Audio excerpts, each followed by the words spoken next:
Bueno, seguimos con la tesis de teodicea o teología natural, ¿vale? Vamos con el problema del mal, que es un tema que les suele interesar mucho a la gente. Todo lo del cielo, el purgatorio, el infierno, el mal, son temas que no sé por qué les llama mucho la atención a la gente. El problema del mal. El mal es una realidad en el mundo, ¿vale? Y en la vida humana. El tema del sufrimiento ha sido uno de los argumentos contra la existencia y bondad de Dios. Se trata sin duda del mayor obstáculo de la fe. ¿Qué es el mal y por qué existe? El mal es precisamente lo que no ha sido creado por Dios. Si Dios Padre Todopoderoso, Creador del mundo, ordenado y bueno, tiene cuidado de todas sus criaturas, ¿por qué existe el mal? A esta pregunta tan apremiante como inevitable, tan dolorosa como misteriosa, no se puede dar una respuesta simple. El conjunto de la fe cristiana constituye la respuesta a esta pregunta. La bondad de la creación, el drama del pecado, el amor paciente de Dios que sale al encuentro del hombre con su alianza, con la encarnación redentora de su Hijo, con el don del Espíritu Santo, con la congregación de la Iglesia, con la fuerza de los sacramentos, con la llamada a una vida bienaventurada, la bienaventuranza, que las criaturas son invitadas a aceptar libremente, pero a la cual también libremente pueden rechazar. Dios nos crea libres. No hay un rasgo del mensaje cristiano que no sea parte de la respuesta a esta cuestión del mal. Hay que distinguir entre el mal físico, ¿vale? Que es el que tiene relación con el envejecimiento, con la muerte, con los terremotos, con las sequías. Son males que afectan al hombre y que éste no causa de modo alguno. Y luego el mal moral. Son males que el hombre padece, ¿vale? Y que provienen de él mismo, por culpa de su pecado, por culpa de nuestro pecado. El origen del mal. El problema del mal arranca tanto en la filosofía griega como en la revelación bíblica. San Agustín dice que el mal es la privación del bien. En el Antiguo Testamento también se ve el problema del mal. En la revelación se da una evolución desde una visión de los males físicos como un castigo de Dios hasta una visión neutral, porque afecta tanto a buenos como a malos.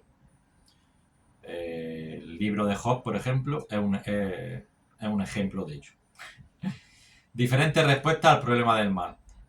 Cosmovisión dualista, ¿vale? Hay dos principios originarios, uno bueno y otro malo.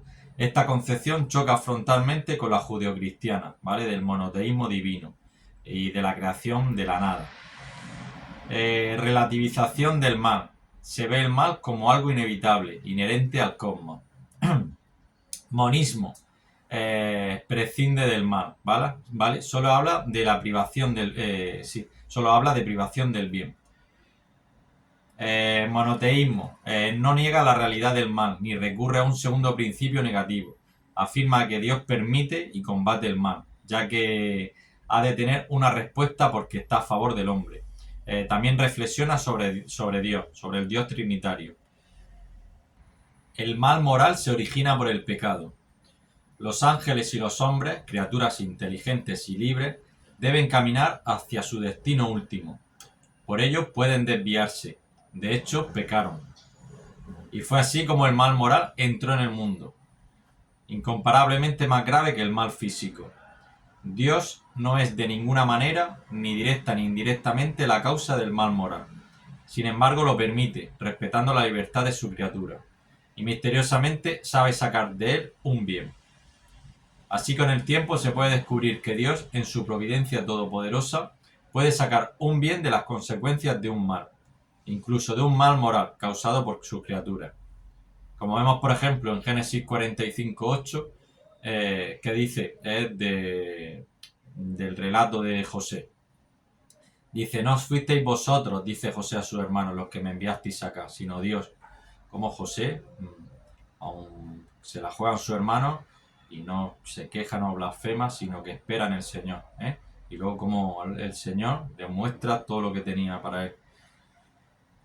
Del mayor mal moral que ha sido cometido jamás, el rechazo y la muerte del Hijo de Dios, causado por los pecados de todos los hombres, Dios sacó el mayor de los bienes, la glorificación de Cristo y nuestra redención. Sin embargo, no por esto el mal se convierte en un bien. Quiero hacer una reflexión rápida. ¿Os imagináis que Dios no nos hubiera hecho libres, ¿vale? Sino que nos obligara a amarlo y a hacer su voluntad? Entonces, no podría ser amor, es imposible. Actuaríamos siempre por miedo, ¿vale? A un ser superior. Para que exista un verdadero amor, este debe de ser libre. Y eso ha hecho Dios con nosotros. Siendo superior a nosotros, ¿vale? No nos obliga a nada. Simplemente nos permite elegir si amarlo o odiarlo. O sea, yo lo veo algo muy bonito. Teísmo, ateísmo y agnosticismo, ¿vale? El teísmo, doctrina que cree en la existencia de Dios. Dios fue el responsable de la creación del universo, pero es trascendente a él. Un Dios que interviene en el curso del mundo y en la vida humana. El teísmo no es una religión, ¿vale? Se puede dividir, entre otras cosas, en monoteísmo, que es la creencia de que hay un solo Dios, como sucede en la religión católica, en el judaísmo y en el islam. El politeísmo, ¿vale? La creencia de que hay muchos dioses, como por ejemplo en la religión hindú, en el hinduismo. Panteísmo, creencia por la cual consideran que todo lo que existe es Dios, ¿vale? Es decir, que la mesa es Dios, que un armario es Dios, la silla es Dios, ¿vale? Que todo lo que hay en este mundo es Dios. El teísmo es contrario al deísmo, ¿vale? Los dioses han creado el universo, pero no interactúan con él. Niega la influencia de Dios en el mundo, rechaza los elementos sobrenaturales, los dogmas, los credos, los libros sagrados. Rasgos específicos del teísmo cristiano. Pues podemos destacar 3 rasgos específicos. La conciencia del pecado y por consiguiente la necesidad de redención. Confianza en la gracia como principio que posibilita al hombre para hacer la voluntad de Dios. Y la esencia trinitaria, Dios Padre, Dios Hijo y Dios Espíritu Santo, un Dios en 3 personas. El ateísmo, ¿vale? El vocablo se originó en el siglo XVI. Antes del siglo XVIII, el ateísmo filosófico se daba en personas singulares o en grupos filosóficos que negaban la existencia de Dios como conclusión de un proceso intelectual. Formas y raíces del ateísmo. El ateísmo contemporáneo, más que negar a Dios, organiza la vida sin Dios. El Concilio Vaticano II divide el ateísmo moderno en 3 grupos: científico, político y moral, ¿vale? Científico, suprime totalmente la religión, la cual se rige por las leyes físicas y experimentables. Dios y la creación son negados, como Voltaire. Político, en él se entrecruzan las más diversas tendencias filosófico-políticas, como Hegel y Feuerbach. Consideran a Dios como una mera proyección de la mente humana. Marx recogió todas estas tendencias y las aplicó a la sociedad industrial, ¿vale? Una filosofía de la praxis. Y por ello habla de que la religión es el opio del pueblo, que le hace olvidar su desgracia. La moral se caracteriza por ser una filosofía de la existencia personal del hombre sintetizada en la libre elección del propio destino. Sartre, por ejemplo, dice que para afirmar al hombre hay que negar a Dios.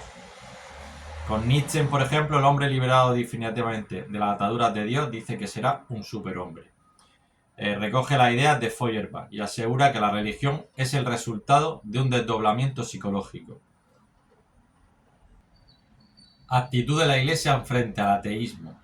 El hombre es un misterio para sí mismo. Nadie escapa al interrogante acerca de la vida, y Dios es el único que aporta una respuesta plena y cierta a este problema. La revelación esclarece el gran misterio del hombre, ya que Cristo y por Cristo se ilumina el enigma del dolor y de la muerte. El remedio para el ateísmo hay que buscarlo en la exposición adecuada de la doctrina y en la integridad de la vida de la Iglesia y de sus miembros. La Iglesia tiene que hacer presente y visible a Dios Padre y a su Hijo encarnado. Vamos a ver el agnosticismo, ¿vale? Que es sin conocimiento. El agnosticismo niega la posibilidad de conocimiento sobrenatural y por lo tanto la posibilidad de saber si Dios existe. El agnóstico quiere colocarse entre el creyente y el ateo. Kant preparó el camino al popularizar esta posición. Se diferencia del ateísmo porque no niega la existencia de Dios, sino que rechaza la capacidad del hombre para probar con argumentos dicha existencia.